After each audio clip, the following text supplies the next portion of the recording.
Hello, everyone, and welcome back to part 2 of tonight's Road to Eleusis. Tonight we have the Temple of Hades. Hades? Hello? Are you there? I'm working. There you are! I am proud to introduce the Votary of the Temple of Hermes, Lord Daryl Delph. Yeah, Hermes? Did I say Hermes? Yep. Man, I've been screwing up big time. You know I called Hecate Demeter earlier? Okay, so our Votary of the Temple of Hades is Lord Daryl Delph. Thank you for joining us. And, of course, our vessel for last year is Lord Dusty Dion. Thank you for joining us. And our current vessel for this year is, once again, Daryl Delph. So here we are. I'm so excited to just dive in and get to know the Temple of Hades. So, do you have a question you want to start with? I know you know the question. Okay. Actually, favorite food. We're waiting to be asked what you want to ask. It's all good. What is Hades' favorite food? Or what foods did you eat while you had Hades? Yes. Fair. Dusty? Yeah, I'd say that's pretty much accurate. High quality food. Of course. He doesn't eat junk food. Yeah. I didn't eat any junk food at all. And I didn't like to eat out. I liked real, wholesome, cooked at home food. So, last time I held Hades, I was on my first degree fast. In the last week of it for festival.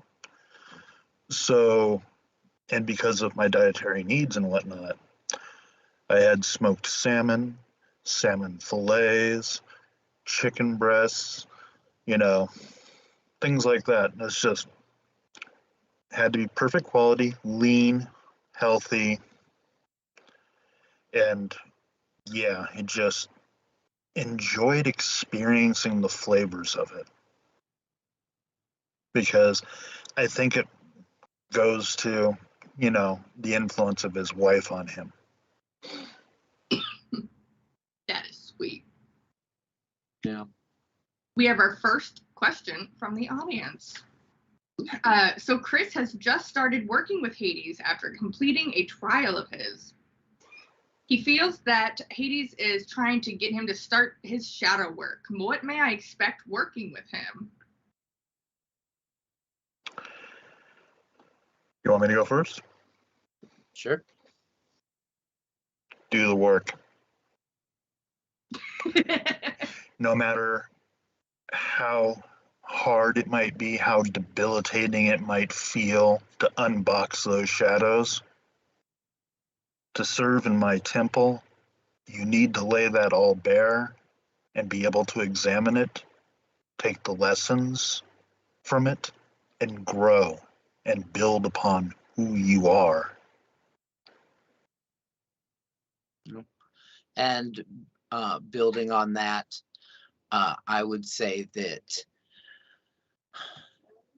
yes, Hades is very much about duty, but one of the things that he's duty bound to do is to hold sacred those things that have passed and gone on. And so you're allowed to let go of the things that aren't serving you anymore and give them to him. And he'll take them. And he will do what is supposed to be done with them. So Hades isn't this god of death, and he hates that he gets mistaken for Thanatos. He's like, that's not me. I'm not reaping souls. I am making sure they have a place to be. He is the landlord of the underworld, making sure that there's real estate for the souls. And through finding his wife, becomes a much better landlord. But I think that if he's calling you to do something, it's because he wants to help you. And if you started working with Hades, the minute Hades' eye touches you, the minute you invoke him, the minute you start working with him, he goes, oh, a living thing. Yeah, okay, I'll work with you. And he never takes his eye back off of you. Like, he is just there, and he will help you. So, good luck on your shadow work. Thank you for that wonderful wisdom. All right. What kinds of things could you put on an altar, or do you put on an altar to Hades? Stones. And if precious stones, if you've got like a tanzanite, if you've got something like diamonds or whatever, he has actually kind of ambivalent toward diamonds, but like honestly precious stones like sapphires and things like that, he's very much into that. Yeah. I inherited an olive jar of rough Ethiopian fire opals from my grandmother when she passed away. And he would sit there and just roll them in the light when I was invoking him. So yeah. Yeah. And if you go places and travel, take a stone. It doesn't have to be, anything in particular, just one off the side of the road. So you remain connected to those places because that is your story. As you walk on the light half of the earth, I'm walking up beneath you.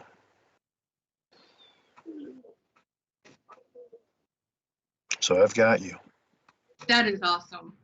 I just realized I've done that before on my. Thank you, dryer, for letting me know you're done. Sorry about that. I went to Ireland and I took a stone from each important place I went, and it turns out that all four represent a different element too. It was really cool. So highly recommend. They make good memories. All right. Anything else you would put on an altar to Hades? So, dogs are sacred to Hades. Oh, are they? Oh, interesting enough, black dogs. Interestingly enough, a 3-headed black dog that guards entranceways, almost like a 3-headed black dog-loving goddess that guards entranceways, is actually symbolized as the gate guardian to the underworld, maybe. I don't know. Also, Cerberus means spot. Yep. I love Spot. Yeah. Just don't go near his tail. No. No, but there's definitely a connection between Hecate and Cerberus. There absolutely is. I thought it was. No, I don't think that was planned. I'm annoyed that I'm just hearing this now. Yeah, I was like, I don't think that was planned for the night when we put Hecate and Hades together. But yeah, this is the first that you're hearing about the whole like Hecate is Cerberus. You think I would have figured that out already? Mysteries and mysteries, yo. So as you can see, you will learn things every year. Even your 12th year, you will learn new things. Oh, good one. What? Okay, so Heartsinger asks, what about artificial stones or ones that have sentimental value rather than monetary value? So, artificial, everything comes from the earth. You've rearranged the components of it to be something else, but it's still of the earth. So, an artificial stone still works. Because when you get down to the chemistry of it, it's still part of the earth. Sentimental energy is definitely something, period, that can be on a Hades altar. If it has sentimental value to you, something that is past that's being held in your heart, that's totally something that would be okay for Hades altar, I do believe. Another thing that goes along the lines of this, you pay the ferryman, and everybody thinks that you pay the ferryman a drachma, a penny, a gold coin, whatever it may be. it isn't always that. It is something of value that was yours. I saw someone said something about the tea kettle, so I'm just going to hold it up. Sorry. So it's not just coins. That's why you hear occasionally obols. Is in certain eras, iron nails were more often given because those were the most valuable, the most high tech for their era. Yeah. That's awesome. I would love, before we move on to this next question, I would love to hear more. It sounds, I'm already hearing it, but I feel like we could define it a little bit more. What does Hades think of value? Like, what is his idea of value? Because, you know, we hear you saying that sentimental value can be just as important as money value. Yes, Dusty.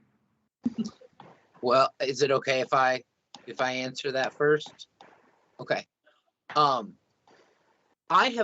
I was drawn to the story of the poor man's shoes while I was holding Hades.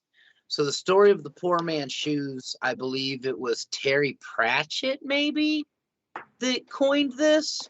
Someone can tell me in the chat if I'm wrong, okay? But basically, a poor man will buy a $20 pair of shoes. And that pair of shoes that he wears for $20 will wear out in 6 months as he works them out. And then he'll buy another $20 pair of shoes and another $20 pair of shoes and another $20 pair of shoes until he's spending $40 a year. And 5 years down the road, he's spent, $250 on shoes. Whereas the man who has $150 for a pair of shoes can buy a good pair of work boots that'll last you for 5 years. And so you get caught. He was teaching me that we get caught in this trap where we think that a short-term gain is going to be a long-term investment, and that we need to think more about our long-term investments and the worth of things. So I would say that worth is very important in his eyes, and that it's more than that. It's like generational wealth. It's how well you take care of the things you've spent money on and getting value for the things you do spend money on. He did not feel like most people in my direct vicinity, like America, take their money seriously enough. So that was one of the things. Daryl? Yes. Funny thing, I still have the same pair of work boots that I got the last time I held Hades. And they're still working just fine. Touching on the generational wealth. When you come to the shores, if you are trying to bring your wealth with you, your ego, any of that, you will not get on the boat. So keep it in mind. Let go of those things to the people that can still utilize them to remain comfortable, and yet you have peace of mind in knowing that they are taken care of when you can no longer be there with them in that realm. There's a lot of things about, he's a god of wealth and materialism and whatnot because he has all of the resources of the earth. It's not so much about the wealth, but how you utilize it, how you take care of the people. Because he is about duty and honor. He weighs that when it comes to how you lived your life. Did you live it with honor? Did you do your duty? Those are very important things to him.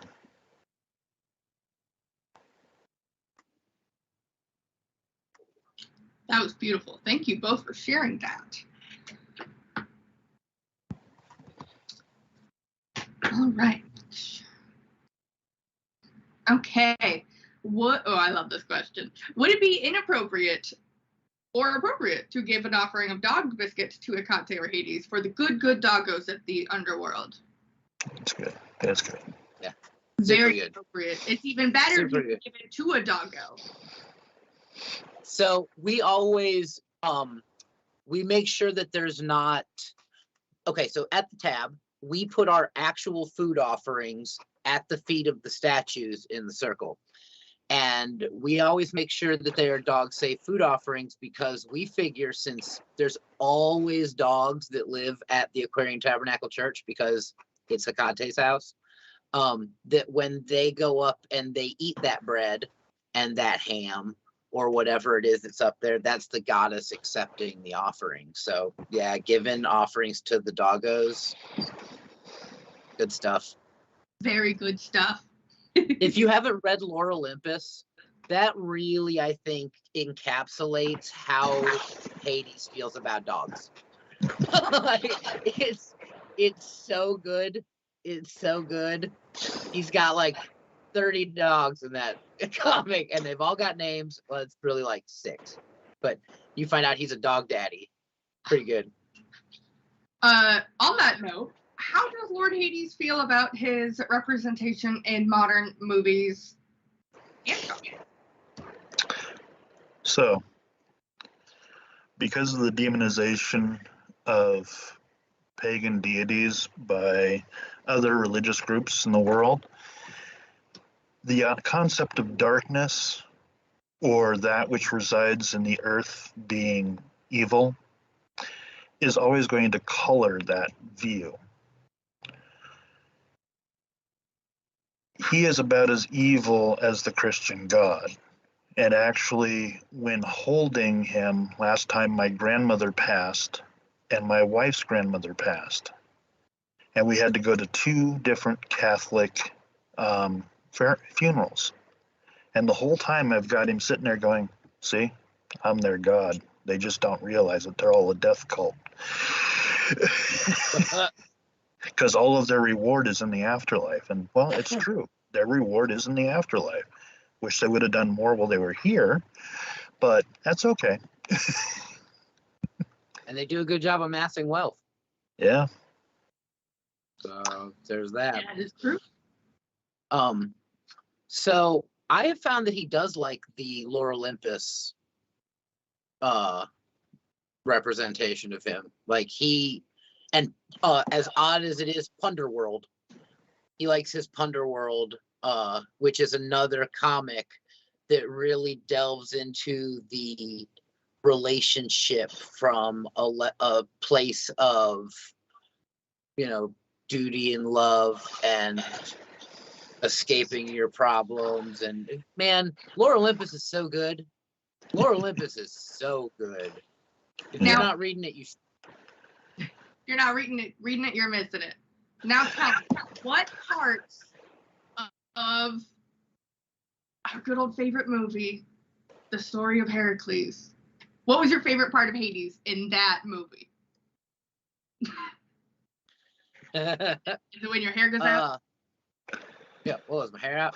So I have a story about that. So Yay. I'm at Circle one time, and we were burning cords from that we tied at the beginning of the year, at the end of the year, and we had them in the cauldron, and someone was supposed to have put kerosene in the cauldron.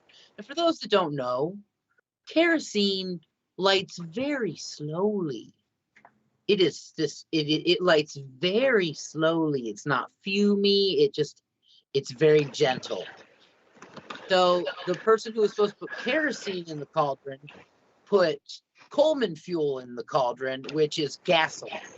And that's very so when I leaned down over top of the cauldron and lit it, it shot like a cannon because it was in a cauldron, straight up a pillar of flame that engulfed my whole head. I had my eyes open. I watched it and I jumped from the middle of the circle all the way to the north altar, which is 9 feet. What? In one jump. And I went, whoa, is my hair out? Because I cannot help but be a jackass, even in dangerous situations. And Bella is on the other side of the circle, slowing down time. So all went out, and I couldn't figure out what was wrong because, like, I went inside and I looked, and it had just like cut my hair real nice. Like, I had like this really nice, like, kind of feathered thing going on. And All it the took me, like, split 3 ends days gone. to find- Yeah, all the split ends gone. And in 3 days, I realized it had gotten rid of all my lower lashes. I was like, something just doesn't look right. I don't know what it is. So, but yeah, that's a good line. That's hysterical. I like 80s Look the Dead. That's probably my favorite line. That is awesome. Molly asks, what about cats? I have them come to me all the time. So cats are more, well, what would you guys say? Where would you guys say cats fall under? Artemis. I would say Artemis. That I have a wonderful auction, an item that's going to be in the auction, and it's this little pretty cat. And I've been trying to figure out how I'm going to market it for this wonderful auction. And I have discovered that, yes, Artemis is, overly animals. However, cats are very about the self-love and about the boundaries, and I really think they're all about Aphrodite. So I might put this as Aphrodite cat. They're from Egypt, though. Like, there weren't cats in Greece, so but Hermes is also in Egypt. Toth. Oh. I don't know if cats are in any way sacred to Toth, but I would think that they would at least have an energy connection to any of the Egyptian deities because of how sacred cats were. Yep. But then, Bast is very much an Aphrodite sort of god. Yeah. But the other thing, as somebody put into the chat there, they come and go as they please. They don't wait for permission. So they are very much like the psychopath. I'm going to look up if cats are sacred to Hermes because I have the information, or all of information in the world at my fingertips. The entirety of the world's information. The dog thing with Hecate. Dog Hecate and cat Hades, or cat Hermes. Oh, yeah, because Hermes is Hecate's consort. Okay, that was cool. Anyway, back to Hades thing. Sorry. Sometimes they fight like cats and dogs, those two.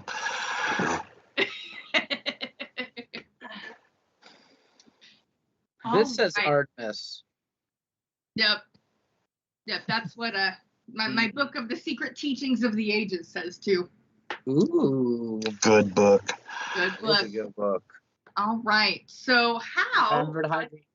Good question, Wendy. How did your year with Hades help you and or challenge you with your relationships? Who would like to go first? So actually, Hades is a really good partner. And so it challenged me that I had to keep up that level of being that good of a partner after. So Zeus is actually an oddly doting husband as well. Poseidon, I have had no kind of like Poseidon energy when it comes to wifely stuff at all. But Hades loves Persephone. Loves Persephone. He treats Persephone on a level that other gods do not treat their wives, and that Greek men did not treat their wives. He treated her as an equal and doesn't screw around on her. They don't have a bunch of myths of him being unfaithful. It made very positive changes in my relationship when it comes to how much I knew that I loved my partner. So, the first year I worked with this energy, my wife was cast as the ferryman. So that was an interesting comedy routine. But the one who was cast for Persephone, he had nothing but absolute respect and admiration for her. There was no hint of needing to step away from my current relationship to go be with this vessel of Persephone. It was very much, that is the vessel, that is the priestess. Yes, she's holding my wife, but there are limits, and they will be respected. And this year, my wife is my Persephone. And yeah. And he loves her greatly.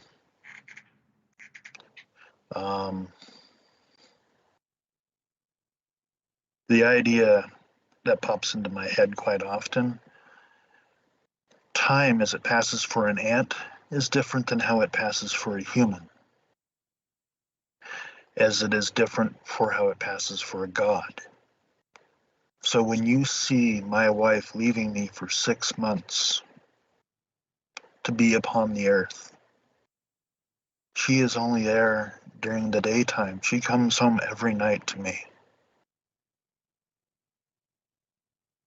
Aww. And I greet her with open arms every time. That is so sweet. Thank you for sharing that, Daryl. So we have a great question that we should totally answer. Okay.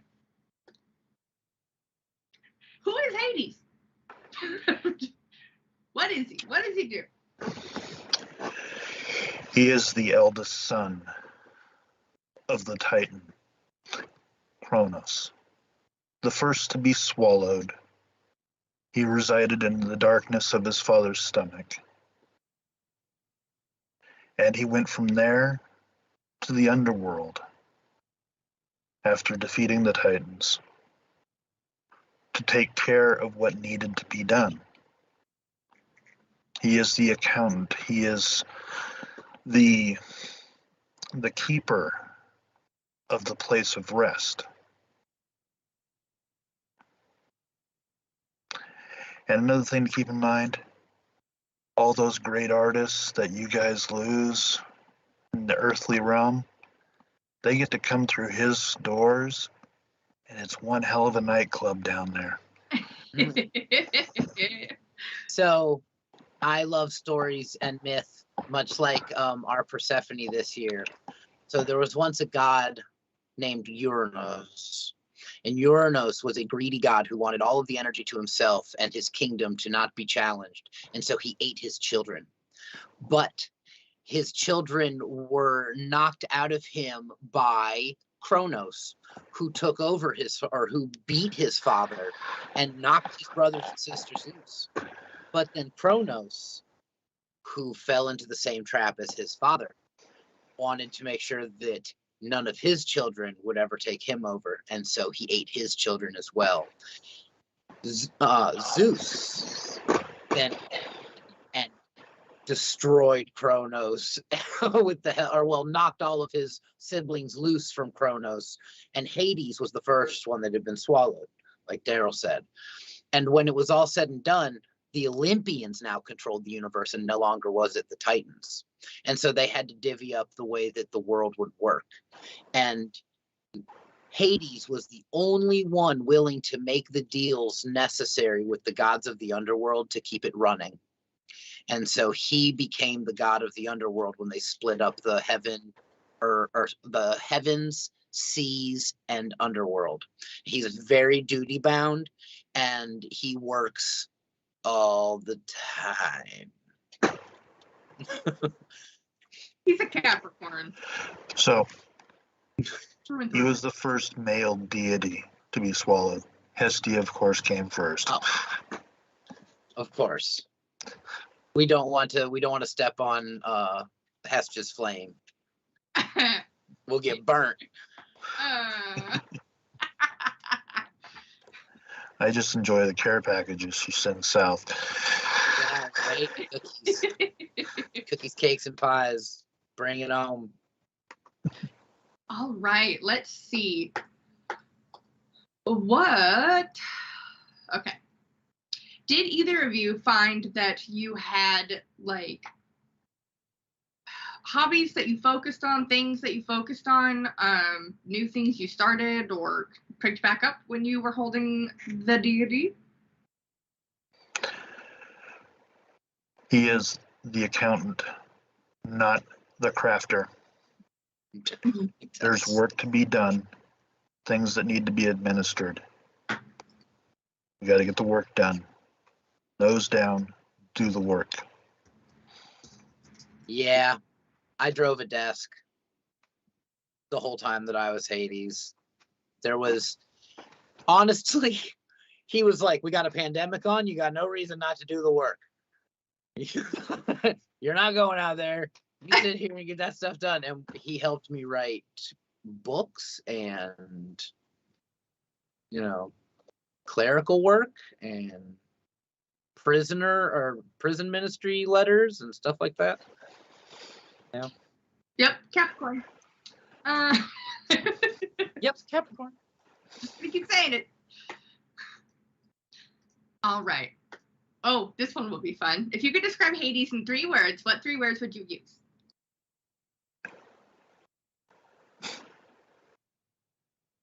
Duty, honor, love.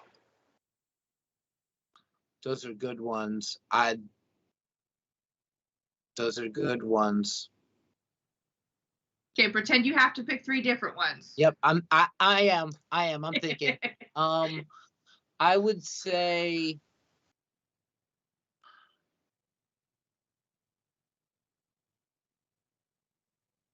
misunderstood, kind, and inevitable.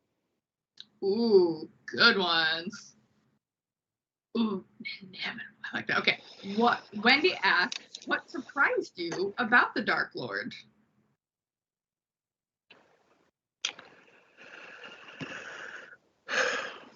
As I said, my grandmother passed the year I held Hades the first time. I went to see her several weeks before because I was told you need to get over here to say your goodbyes. I walked into the room holding the energy of Hades, and she was so happy to see her youngest son, Frank, Oh, no. who had passed already.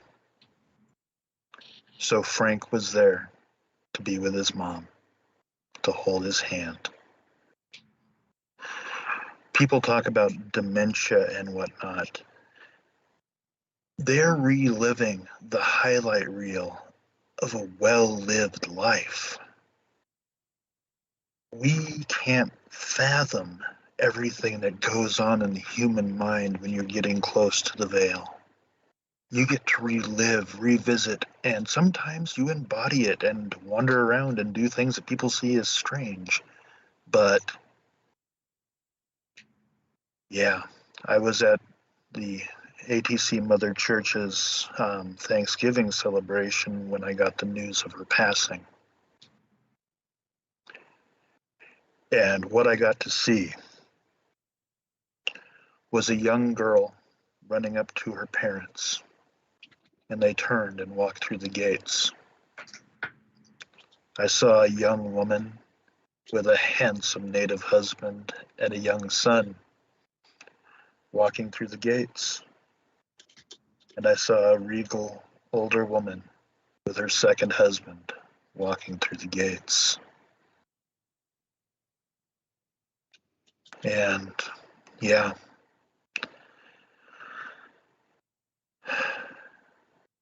the underworld is the underworld.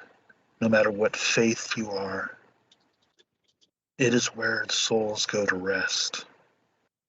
And everybody is in the same place, but their subjective reality paints it a different color.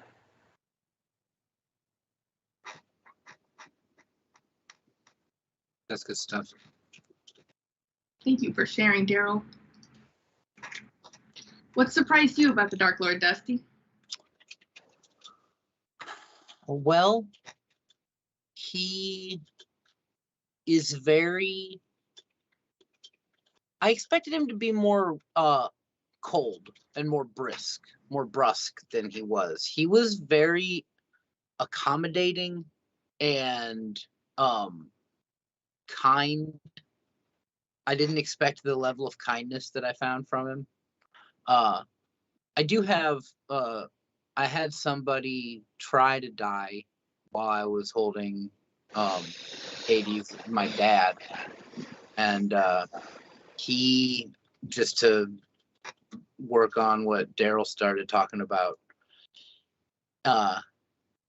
So my dad had congenitive heart failure, and I didn't even know what congenitive heart failure was until this. And he almost died. My dad's been smoking since he was 5.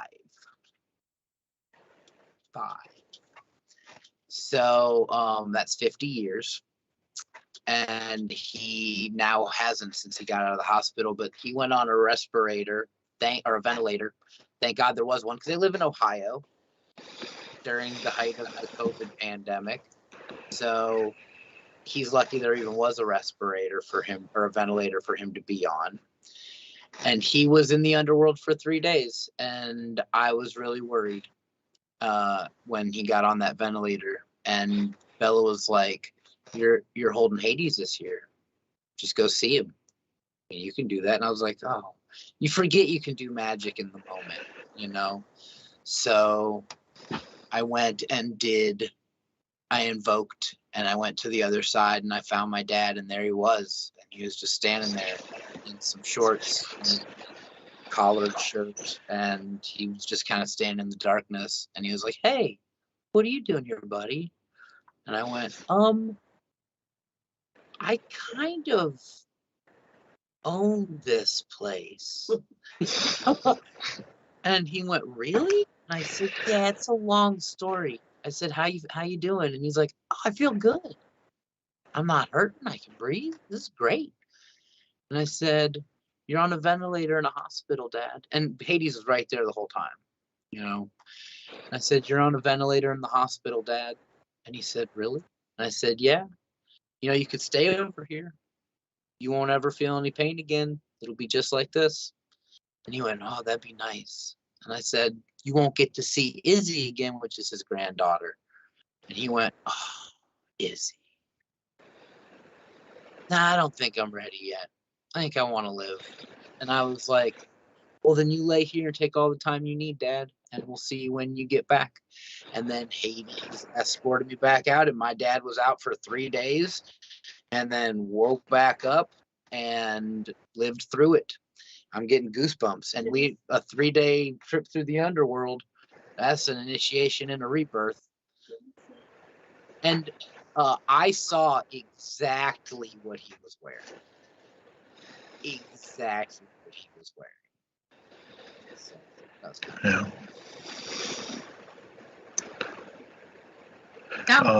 Thank you both for sharing. Do you have more to add, Daryl? Another thing that comes through with me, because I deal with a lot of people that are neurodivergent, and before Persephone comes into the situation, his mannerisms and his focus is very much autistic. Do not upset the order of things. This is the way it's supposed to be. This is how it's done. Nobody deviates from this schedule. If you deviate from it, it screws everything up, and I can't deal with that. So don't. And the whole courtship and everything, he was trying to do it the right way. He was like, okay, these are the customs that have been laid out. So I need to do this, this, this, and this. Why is everybody yelling? I did the steps right. What's going on? If you're wondering what Daryl's referring to, you should register for Spring Mysteries at www.springmysteries.com.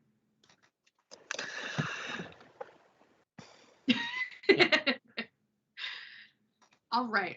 Oh, Ryan. Oh, Ryan. Ryan's discovered a mystery, y'all.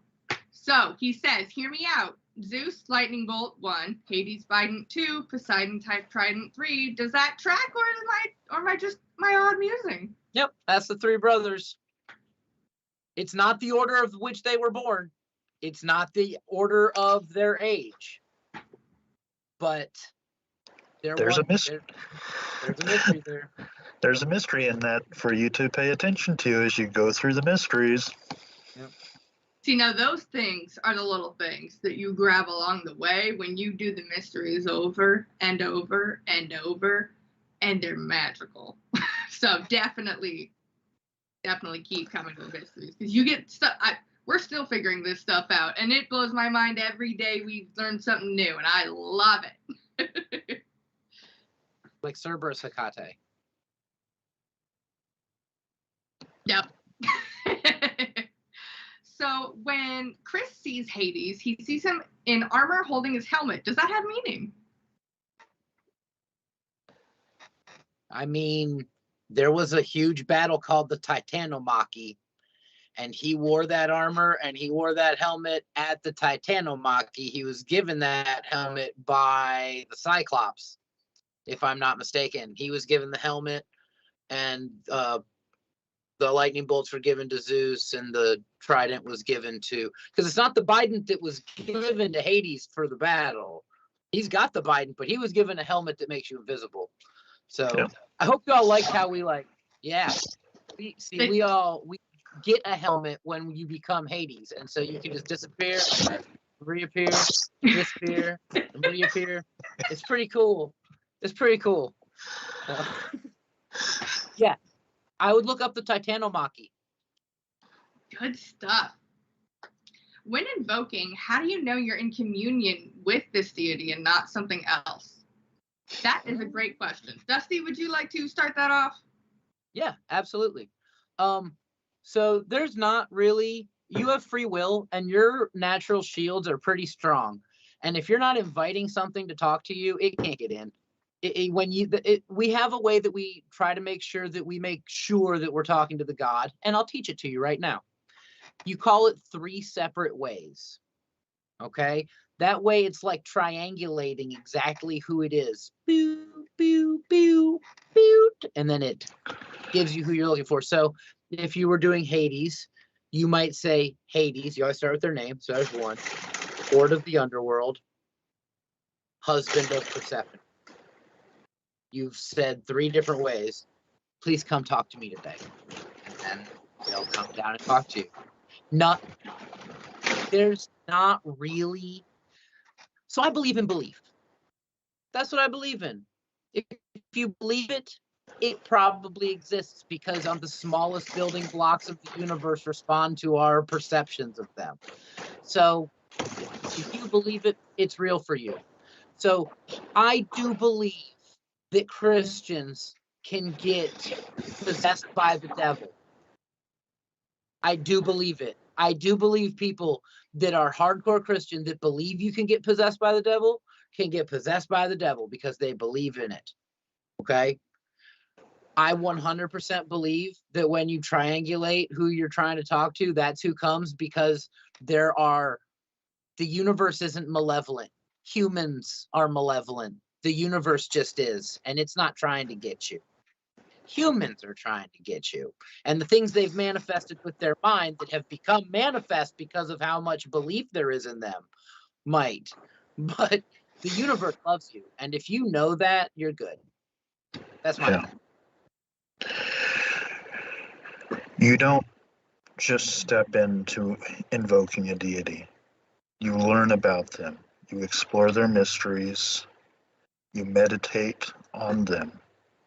And when you are ready and you've established what your boundaries as a living being are, then you will let them into you. They do not take you over. They might wear you like a skin suit, but you can sit there and go, hey, I need to breathe. I need to drink water. I need to eat. Remember these things, Poseidon. It's accurate, but you got to remember, it takes 3 years before you're able to hold a role like this in the mysteries. You have to come to it twice, and then you have to get chosen for a role that year, and you do all of this work for months before you get there. Not only that, but we don't, other than like sitting at your altar and praying like you would for any faith, we aren't sitting here trying to teach you necessarily how to invoke the deities. If you want that, go to www.wiccanseminary.edu and we'll teach you all about how to do it. And then you can come to Spring Mysteries Festival and you can hold a part. He stole it from me. I was gonna do it. That is, yes. We do teach this in the seminary that is associated with the ATC, and you know, the people that are in the mysteries and are holding these deities, they have been doing magic for a very long time, and they are very knowledgeable too. So, you know, start small, right? Go take your beginner ABCs of Witchcraft, your accelerated Wicca book from Belladonna, and practice those, you know, exercises, and you'll get better and better at it and feel comfortable with it. Not being good at something is the first step at being kind of good at something. So you just gotta start. I like that. From Alice in Wonderland to learning my numbers. I think I'm on track for succeeding today. Thank you for these panel events. That is so sweet. Thank you, Ryan. They're fun. I know, right? There was a question above about the thumbnails. Oh, yeah. Someone said, Kitchen Witch said, odd observation, but I found it interesting that the majority of the photos used for your thumbnails featured jawlines in prominence. Oh, really? Apparently. Okay.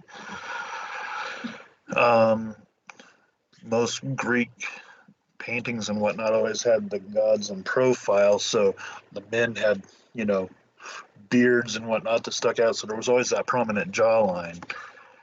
You will find if you look at photos of our vessels holding the deity, they all look stupid alike. And when I say stupid alike, I mean so much alike, it's ridiculous. If you look at all the Aphrodite photos together, we all look like we could actually be sisters, but we all look nothing alike. that energy comes over you when we take our photos. We take them in vote, and that energy comes over you and really comes out in the photo. Yeah. All right. Okay, so we are at 7:48, so it is time for the wisdoms.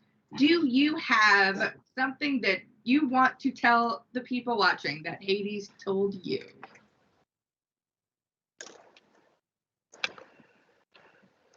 Go ahead, Dusty. Okay. Hades is not just a god of the underworld. He is a god of taking that which no longer serves you and allowing it a place to naturally, for lack of a better word, die off and have a resting place where the energy from that can be recycled back to the universe. And it doesn't just have to be physical.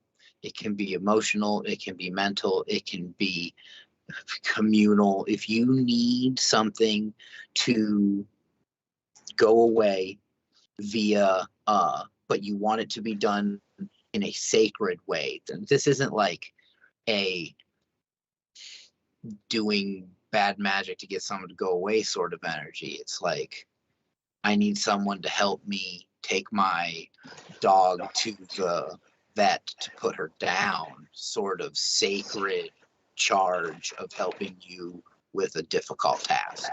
He's there for that. And one thing he doesn't like is that he doesn't get called on for that kind of energy as much as he feels like he wants to help with.